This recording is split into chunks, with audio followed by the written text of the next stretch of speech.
Hello friends. This video is something of a confessional. It's going to be about how I got a prediction about Ukraine wrong. Not just a bit wrong, a lot wrong. In February of this year, I predicted that if war broke out between Russia and Ukraine, it would be over by the middle of April.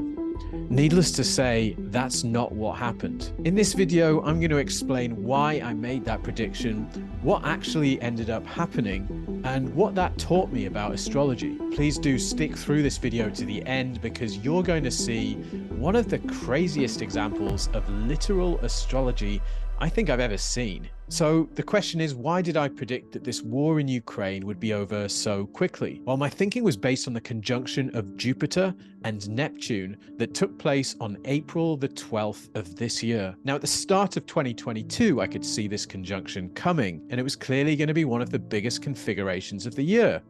So what did I do? I started researching what's happened in the past when we've had Jupiter-Neptune conjunctions. What I found was that Jupiter-Neptune conjunctions kept coming up at the time of peace treaties, over and over again. The Crimean War, the Japanese Civil War, the Boer War, the Great Game, the First World War, the Second World War. All these wars ended with peace treaties signed at Jupiter-Neptune conjunctions. Crazy, right? Well, Jupiter signifies things that bring people together at a societal level. And for that reason, one of the things it's traditionally associated with is peacemaking. Neptune, on the other hand, is related to dreams, illusions, and the fundamental connectedness of all things. We might say that Jupiter-Neptune conjunctions symbolize the dream of peace. They're optimistic moments, even if what they signify turns out to be nothing but an illusion. So here was my thinking. We have a Jupiter-Neptune conjunction coming. This is likely to signify peacemaking in certain parts of the world. But it's not like all wars on Earth end every time we get a Jupiter-Neptune conjunction. There was a Jupiter-Neptune conjunction in 1971, right in the middle of the Vietnam War, and that didn't end until 1975. So I wanted to figure out which wars are going to end this year. And to do that, I turned to astromapping. Now, astromapping is a technique that was invented in the 1970s by the astrologer Jim Lewis. He called it astrocartography. Now, the angles of the chart are the most powerful positions in a chart. If a planet is exactly on an angle, we know it's saying something particularly loud about that place. So Jim Lewis realized that we could plot the places where the planets are on the angles using lines on a map.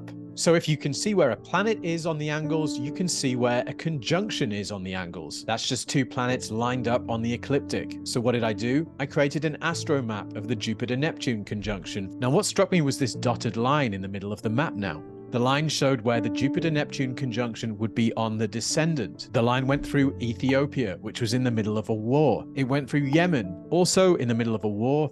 And it went through eastern Ukraine, the Donbass, which seemed to be on the brink of war. U.S. intelligence says Russia is preparing to invade Ukraine with nearly 175,000 troops.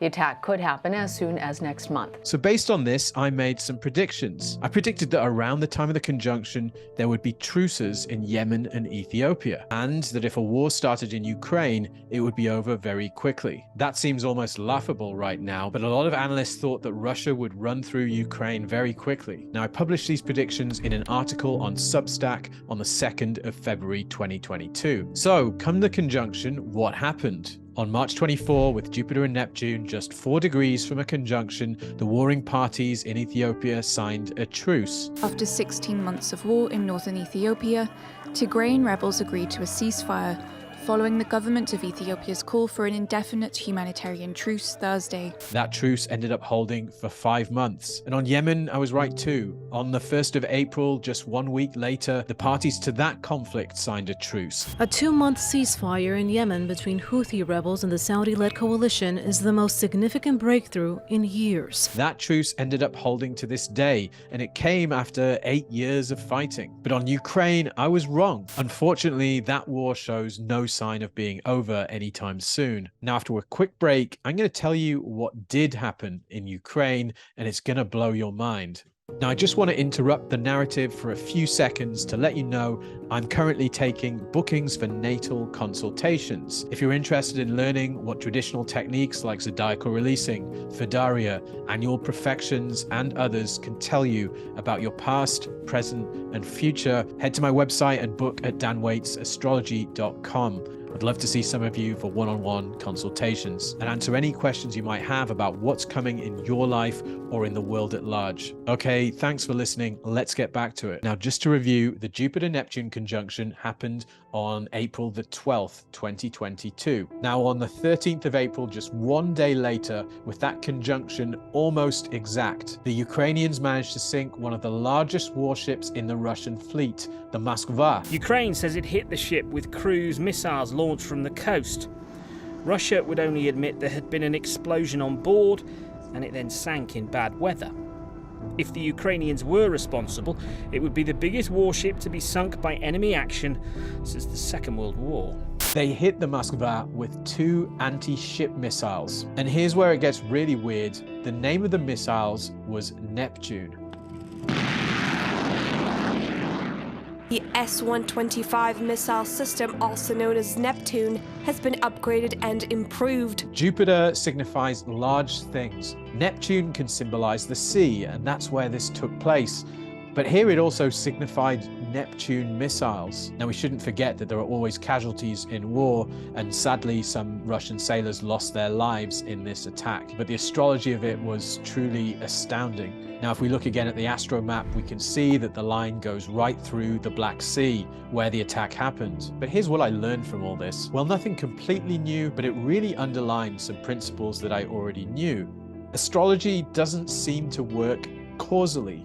It's not like space rays of peace were flying out of that Jupiter-Neptune conjunction and caused the warring parties in Yemen and Ethiopia to put aside their differences and lay down their arms. Astrology is at its heart a science of omens, omens that appear in cyclical fashion. That Jupiter-Neptune conjunction was an omen that something of the nature of Jupiter and Neptune would take place. And in Ukraine, it did. It just wasn't what I thought it would be, and it didn't follow historical patterns. Astrology is always working. It's never wrong. The gods, if you will, signal their intentions. The error is in the astrologer. So another thing I learned is that we can never be too sure in astrology.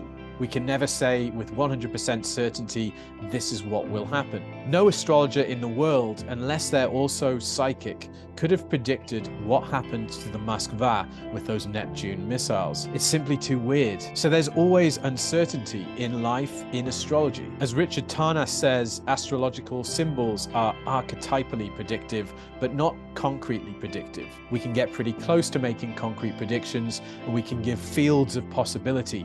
But we can never be 100% sure that this is exactly what will happen to you. But that's also a good thing.